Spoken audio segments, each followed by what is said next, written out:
दरअसल दो तरह की दवाई आती है, एक ब्रांडेड एक जेनरिक। आज दोनों दवाओं का फर्क हम आम आदमी को समझा देते हैं।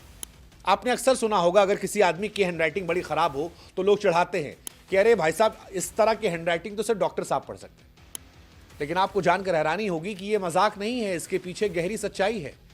असल में डॉक्टर साहब जो पर्चा लिखते हैं वो मरीज के लिए होता ही नहीं है, वो पर्चा दुकानदार के लिए होता है। उसकी लिखावट किसी रहस्यमय कोड जैसी होती है।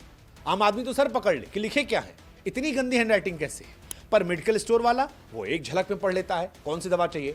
इसका मतलब यह है कि पर्चा मरीज के नाम पर तो लिखा होता है, लेकिन असल में वो लिखा होता है दुकानदार की भाषा में। जो ब्रांडेड दवाएं होती हैं वो नाम और पैकिंग के दम पर महंगी बिकती हैं, जबकि जेनरिक दवाएं वही असर करती हैं लेकिन सस्ती होती हैं। उदाहरण के तौर पर, जैसे मान लीजिए कोई बिस्किट है, एक बड़े ब्रांड का बिस्किट, पार्ले जी उदाहरण ले लेते हैं, और एक बिस्किट है बिना नाम वाला।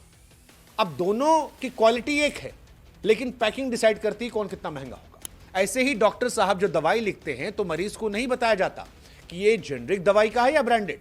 उनकी लिखावट ऐसी होती है जिसे समझना आम इंसान के लिए मुश्किल होता है, और दुकानदार जो है वो वही दवा देता है जिसमें उसे फायदा होता है। एक आम मरीज ये चाहता है कि भाई साहब सेहत ठीक हो जाए, परिवार में लोग सकुशल रहे, डॉक्टर साहब भगवान है, जो दे दिए वही ले लेते हैं, लेकिन उससे असल में जानकारी और हक छिपा लिया आता है। जब तक मरीज ही समझेगा ही नहीं, तब तक वो इलाज नहीं बल्कि भरोसे में ठगा जाएगा।